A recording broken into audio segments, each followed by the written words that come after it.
Muito boa tarde, estamos aqui em mais uma sexta-feira para conversar sobre os principais assuntos envolvendo os Estados Unidos ao longo desta semana. E para isso eu chamo aqui mais uma vez o nosso analista internacional, Eric Wilson. Eric, seja muito bem-vindo aqui ao programa mais uma vez. Obrigada pela participação. Obrigado a você. Bom, essa semana o presidente americano Donald Trump completou 100 dias de governo. E o principal destaque é o seguinte: 100 dias de governo, esse período inicial de mandato de Donald Trump foi marcado por queda de popularidade. Ele que é um presidente que é conhecido por saber se comunicar, principalmente com o eleitorado dele, tem perdido um pouco essa volatilidade para conseguir se comunicar de uma forma que mantenha o eleitorado por perto.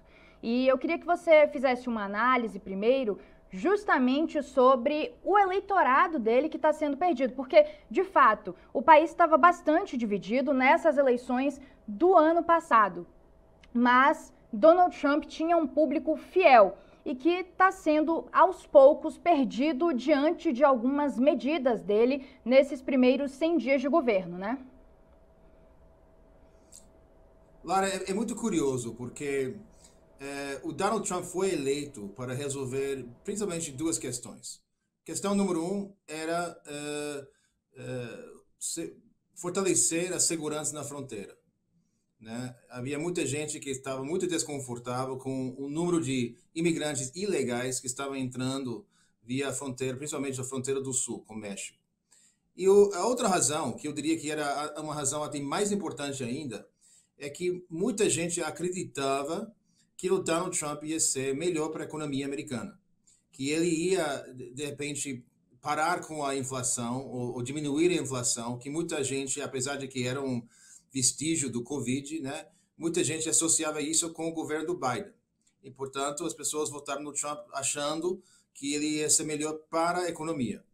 Mas o que a gente está vendo, Lara, é que ao atingir essa marca simbólica de 100 dias, que é uma marca que a gente usa aqui nos Estados Unidos para mostrar como é que está indo o presidente. Inclusive, muitos dos adversários tradicionais tentam ficar calados durante esses 100 dias para deixar o novo presidente a trabalhar do jeito que ele ou ela achar melhor. Você vê que a Kamala Harris fez a primeira fala essa semana depois de atingir essa marca simbólica. Mas, assim, o que a gente está vendo é que Donald Trump está enfrentando uma crise de popularidade sem precedentes.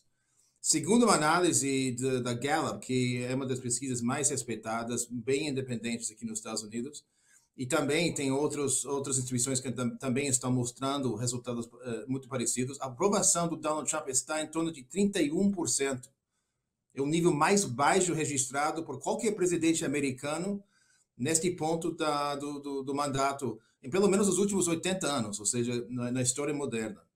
Então, o povo está muito frustrado com essa política das tarifas, não estão entendendo porque ele deu esse tiro no pé, ou seja, a economia americana era alvo de inveja do resto do mundo, ou seja, a gente estava crescendo um ritmo bom para uma economia grande. A inflação, sim, estava alta, mas estava baixando aos poucos. E o Donald Trump simplesmente, quando ele fez esse anúncio da Dia da Libertação, onde ele anunciou essas tarifas, e aí começou toda essa bafafá que a gente vem falando, Lara, sobre vem tarifa, aumenta a tarifa, depois analisa, não sei o quê. Os mercados não sabem como reagir.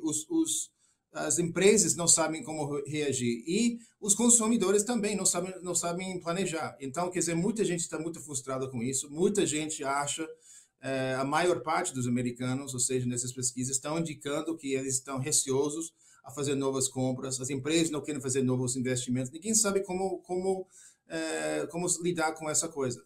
Então, esse caos econômico que o Donald Trump está criando, criando sim, ninguém entende exatamente por quê, porque a economia estava indo bem. Isso está criando assim muito desconforto dentro mesmo dos aliados tradicionais do Donald Trump. Muitos dos bilionários, os ricos que apoiaram a eleição dele, agora estão recuando. Inclusive, muita gente no Congresso americano sobretudo os republicanos, muitos deles que têm que enfrentar uma eleição assim no ano que vem só com muito medo. A gente está vendo movimentos dentro do próprio partido dele de tentar tirar de volta esse poder de colocar as tarifas. Eles acham que eles conseguem eventualmente parar o Trump, ou seja, das suas próprias vontades. Então, a gente está vendo que tem muita muvuca, assim, muito tumulto econômico aqui nos Estados Unidos, e muita gente está atribuindo isso diretamente aos pés do Donald Trump. Eric, quando você fala em queda de popularidade sem precedentes, vamos voltar um pouquinho no primeiro mandato de Donald Trump. Ele também saiu muito mal visto, especialmente porque ele pegou ali aquele período da pandemia e a condução dele diante da pandemia de Covid-19 foi extremamente criticada. Então, quando ele deixa esse governo sem conseguir ser reeleito, ele também sai muito mal visto e pouco apoiado, ou pelo menos não apoiado o suficiente para conseguir se reeleger, mesmo tendo a máquina nas mãos. Ainda assim, comparado àquele período em que ele sai sem ser reeleito, depois de uma má condução, diante da pandemia, a gente está vendo hoje um período ainda pior de Donald Trump em relação ao apoio do eleitorado? O interessante, Lara, é o seguinte, tem algumas pesquisas que estão mostrando que ele está tendo um desempenho até pior do que os piores momentos do primeiro mandato, né? Alguns estão mostrando que está mais ou menos kits, mas assim, o que é interessante, isso é um grande problema para o Partido Democrata nos Estados Unidos. Várias pesquisas fizeram uma pergunta para os pesquisados. Hoje, se houvesse uma outra eleição entre a Kamala Harris e o Donald Trump, sabendo que a taxa de popularidade do Donald Trump está nesse nível baixo que a gente vem falando, em quem você votaria? E sabe o que, Lara? Deu exatamente o mesmo resultado que deu a eleição. 45% votando no Donald Trump, mais ou menos 43% votando na Kamala Harris. Então, mesmo com essa taxa assim, bem baixa de popularidade do Donald Trump, ele ganharia a Kamala Harris se tivesse outra eleição hoje em dia. Isso significa, eu acho que os democratas ainda não descobriram como enfrentar o fenômeno de Donald Trump, como se comunicar com o eleitorado americano e mostrar que eles também têm possibilidade de ser grandes gestores da economia, da segurança nacional, da imigração e as outras grandes questões que enfrentam os Estados Unidos. Eric, você falou, né, sobre o medo dos republicanos de serem prejudicados por essas medidas de Donald Trump, por essa queda de popularidade dele nas eleições do próximo ano. Hoje, ele tem um Congresso que é favorável a ele, né, para aprovação de medidas, para diálogo político. Esse cenário pode ser revertido no ano que vem? Você falou, né, que os democratas ainda têm dificuldade de enfrentar esse fenômeno Donald Trump, mas as eleições parlamentares só são no próximo ano e no final do próximo ano. Então ainda há tempo para se descobrir e ainda há tempo também para que a queda de popularidade seja ainda maior. Então te pergunto isso, esse cenário de Congresso favorável a Donald Trump pode ser revertido nas eleições do próximo ano? Olha, a gente fala só no ano que vem, mas assim, em termos políticos, no relógio político, isso é quase uma eternidade lá. Ou seja, muita coisa pode acontecer e é difícil especular sobre resultados de uma eleição em novembro de 2026. Ainda estamos em maio de 2025. Mas, assim, os republicanos estão preocupados, porque eles estão vendo que muitos dos eleitores, sobretudo nos distritos, nos distritos dos deputados e nos estados dos senadores, ou seja, que são o que a gente chama aqui de estados pêndulo, ou distritos pêndulo, em que pode votar muito facilmente assim, uma diferença de 3, 4, 5 pontos para um republicano ou para o democrata. Nessas áreas, ou seja, os republicanos que hoje em dia estão nessas cadeiras, estão muito preocupados, porque eles estão vendo que se não houver uma viravolta em termos de economia, se entrarmos em recessão, se a gente continuar vendo como o Donald Trump está basicamente não obedecendo os cortes e as cortes e até até os juízes, ou seja, eles estão vendo que isso vai ter uma repercussão diretamente, ou seja, nos seus futuros políticos. Agora, em cada distrito tem que ter um adversário que é sábio demais e tem a esperteza de aproveitar dessa fraqueza, né? Então, quer dizer, a gente está falando, eu falei agora sobre essa fictícia reeleição, ou fictícia eleição entre a Kamala e a Donald Trump, mas, ou seja, a gente tem que ver que aqui nos Estados Unidos se fala muito que a política sempre é local.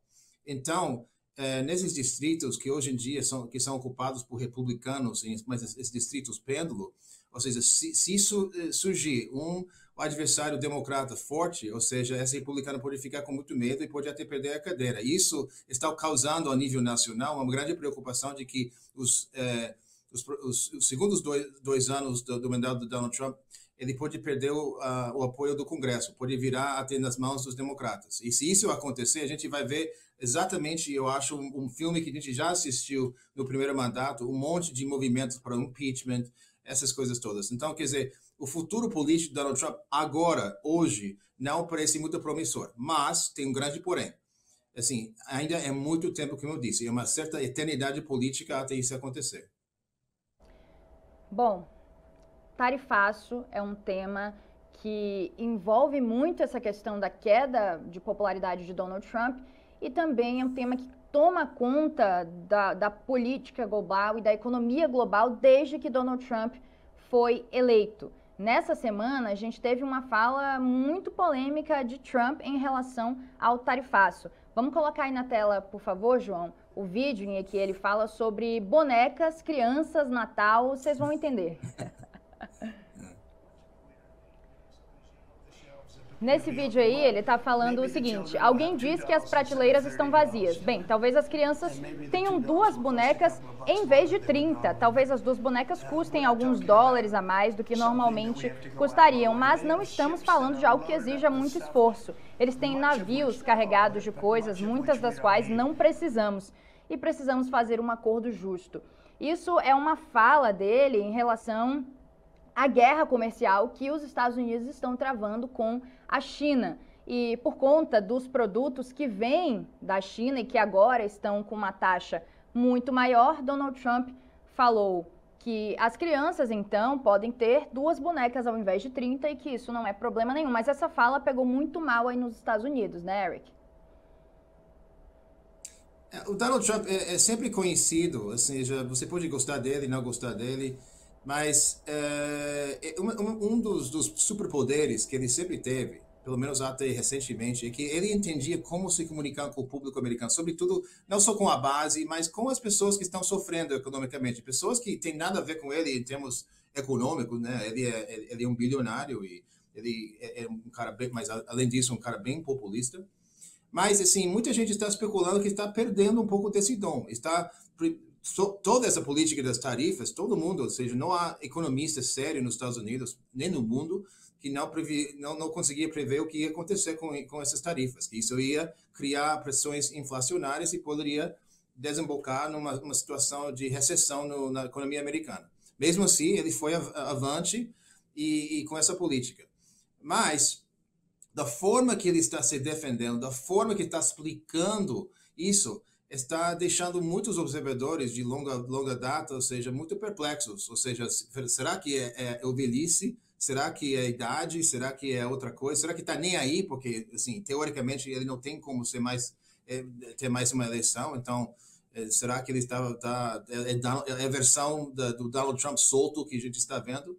Mas, assim, por exemplo, esse comentário que ele fez, onde ele disse, olha, tá todo mundo sofrendo, todo mundo vai sofrer. Então, este Natal, as suas filhas, ou seja, em vez de ter 30 bonecas, podem ficar com 2, e ainda assim essas 2 vão ficar mais caras. Isso está basicamente desconsiderando a dor econômica que as famílias americanas típicas estão passando. Ou seja, porque essas famílias estão encontrando que quando vão para o supermercado está 10, 15, 20% mais caro e nem começamos a ver os efeitos totais, ou seja, porque ainda estamos trabalhando aqui nos Estados Unidos, os varejistas estão trabalhando com estoque. Ou seja, muitos navios estão chegando vazios da China, ou muitos vazios estão, quer dizer, os portos na costa oeste, na Califórnia, estão reportando que o número de navios de contentores com produtos da China está despencando, ou seja, está 1/3 do que era assim só 3 meses atrás. Muita gente importou rapidamente para aproveitar essa brecha que ele deu de 90 dias, que já correu 30 dias. Isso não inclui produtos da China, mas de outros países. Mas assim, a gente está vendo que a gente pode ter uma situação em que as prateleiras dos maiores varejistas aqui nos Estados Unidos podem ficar vazios. Então, muita gente está vendo que essa situação, estamos no início de um grande problemaço econômico para os americanos e um problema maior ainda para o governo do Donald Trump. Eric Wilson, analista internacional, todas as sextas-feiras aqui presente com a gente no Poder Expresso. Muito obrigada por mais uma participação no programa e até semana que vem. Tenha um bom fim de semana.